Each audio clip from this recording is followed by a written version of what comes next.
May മാസത്തോടെ LPG സിലിണ്ടറുകൾ book ചെയ്യുന്നതിനും വിതരണം നടത്തുന്നതിനുമായി നിലവിലുള്ള നിയമങ്ങളിൽ കൂടുതൽ മാറ്റങ്ങൾ വരാനിടയുണ്ടെന്ന സൂചനകൾ ശക്തമാവുകയാണ്. ഫെബ്രുവരി മുതൽ പശ്ചിമേഷ്യയിൽ തുടരുന്ന സംഘർഷാവസ്ഥ ആഗോള ഊർജ്ജ വിപണിയെ ഗൌരവമായി ബാധിച്ചിരിക്കുകയാണ്. ഇതിന്റെ ഭാഗമായി ക്രൂഡ് ഓയിൽ, LPG എന്നിവയുടെ ലഭ്യതയിൽ കുറവും ഇറക്കുമതി ചെലവിൽ വർധനവും ഗതാഗത വിതരണ ശൃംഖലയിൽ വൈകല്യങ്ങളും പ്രകടമായിട്ടുണ്ട്. ഈ സാഹചര്യത്തിലാണ് ഇന്ത്യയിലെ എണ്ണ വിപണന കമ്പനികളായ Indian Oil, Bharat Petroleum, Hindustan Petroleum എന്നിവ LPG വിതരണവുമായി ബന്ധപ്പെട്ട നിയമങ്ങൾ പുനഃസംഘടിപ്പിക്കാൻ ചർച്ചകൾ ആരംഭിച്ചിരിക്കുന്നത്. എന്നിരുന്നാലും ഈ മാറ്റങ്ങളെക്കുറിച്ചുള്ള ഔദ്യോഗിക പ്രഖ്യാപനം ഇതുവരെ പുറത്തു വന്നിട്ടില്ല. യുദ്ധാനന്തര സാഹചര്യത്തിൽ ഇന്ധനവിലകളിലുണ്ടായ അതിവേഗ വർധനവിന്റെ ഭാഗമായാണ് LPG സിലിണ്ടറുകളുടെ നിരക്കുകളും പല ഘട്ടങ്ങളിലായി ഉയർന്നത്. രാജ്യത്ത് സാധാരണ ഗാർഹിക ഉപയോഗത്തിനുള്ള 14.2 കിലോഗ്രാം സിലിണ്ടറുകളുടെ വില ഏകദേശം 60 രൂപ വരെ ഉയർത്തിയിരുന്നു. അതേസമയം വ്യാപാര ആവശ്യങ്ങൾക്കുള്ള 19 കിലോഗ്രാം വാണിജ്യ സിലിണ്ടറുകളുടെ വില വളരെ കുറഞ്ഞ സമയത്തിനുള്ളിൽ പലതവണ വർദ്ധിപ്പിക്കപ്പെട്ടത് വ്യാപാര മേഖലയെ ആശങ്കയിലാഴ്ത്തി. 2026 മാർച്ച് മാസത്തിന്റെ തുടക്കത്തിൽ തന്നെ ചെറിയ തോതിലുള്ള വർധനയുണ്ടായതിന് പിന്നാലെ മാർച്ച് 7-ന് വീണ്ടും വിലയുയർത്തി. തുടർന്ന് ഏപ്രിൽ മാസത്തിൽ മെട്രോ നഗരങ്ങളിൽ വില വലിയ തോതിൽ ഉയർന്ന്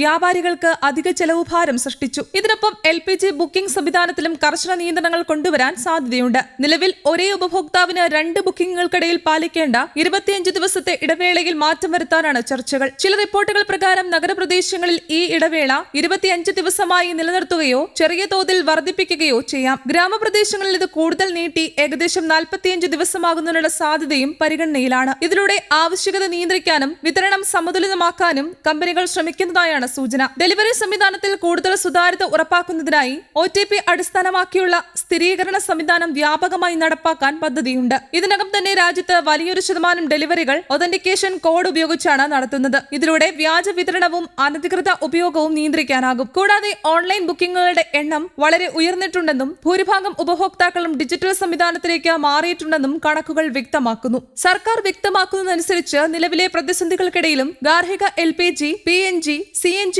എന്നിവയുടെ വിതരണം തടസ്സമില്ലാതെ തുടരുകയാണ്. അതേസമയം പരിമിതമായ ലഭ്യതയെ പരിഗണിച്ച് വാണിജ്യ LPG വിതരണം ചില മേഖലകൾക്ക് മുൻഗണന നൽകി ക്രമീകരിച്ചിരിക്കുകയാണ്. ആശുപത്രികൾ, വിദ്യാഭ്യാസ സ്ഥാപനങ്ങൾ, ഔഷധ നിർമ്മാണ മേഖല, സ്റ്റീൽ, ഓട്ടോമൊബൈൽ, കൃഷി തുടങ്ങിയ പ്രധാന മേഖലകൾക്ക് മുൻഗണന നൽകുന്ന രീതിയിലാണ് വിതരണം നടത്തുന്നത്. കൂടാതെ കുടിയേറ്റ തൊഴിലാളികൾക്ക് ഉപയോഗപ്രദമായ 5 കിലോഗ്രാം ചെറിയ സിലിണ്ടറുകളുടെ ലഭ്യതയും വർദ്ധിപ്പിക്കാനുള്ള നടപടികൾ പുരോഗമിക്കുന്നു. കുറഞ്ഞ ചെലവിൽ എളുപ്പത്തിൽ ലഭ്യമാകുന്ന ഈ സിലിണ്ടറുകൾ നഗരങ്ങളിൽ ജോലി ചെയ്യുന്ന തൊഴിലാളികൾക്ക് വലിയ സഹായമാകുമെന്നാണ് വിലയിരുത്തൽ. പ്രധാനമന്ത്രി ഉജ്ജ്വല യോജനയുടെ ഗുണഭോക്താക്കൾക്ക് ആധാർ അടിസ്ഥാനമാക്കിയുള്ള eKYC നിർബന്ധമാക്കിയിട്ടുണ്ട്. ഇതുവരെ eKYC പൂർത്തിയാക്കാത്തവർക്ക് ഉടൻ തന്നെ അത് നിർവഹിക്കണമെന്ന് ബന്ധപ്പെട്ട മന്ത്രാലയം നിർദ്ദേശിച്ചിട്ടുണ്ട്. അതേസമയം ഈ വിഭാഗത്തിലുള്ള ഉപഭോക്താക്കൾക്ക് ഓരോ സാമ്പത്തിക വർഷത്തിലും ഒരിക്കൽ മാത്രമേ eKYC പുതുക്കേണ്ടതുള്ളൂ എന്ന സൗകര്യവും നൽകിയിട്ടുണ്ട്. ഇതിനു പുറമെ LPG ഉപയോഗം കുറച്ച് പൈപ്പ് ഗ്യാസ് സംവിധാനമായ PNG-യിലേക്ക് ഉപഭോക്താക്കളെ മാറ്റാനുള്ള നയവും സർക്കാർ ശക്തിപ്പെടുത്തുകയാണ്. പ്രധാന നഗരങ്ങളിൽ വാണിജ്യ ഉപഭോക്താക്കളെ PNG കണക്ഷനിലേക്ക് മാറാൻ പ്രോത്സാഹിപ്പിക്കുന്നതിനായി വിവിധ ഇളവുകളും നിർദ്ദേശങ്ങളും നൽകുന്നു. ഇതിനോടകം തന്നെ PNG ഉപയോഗിക്കുന്നവർക്ക് ഗാർഹിക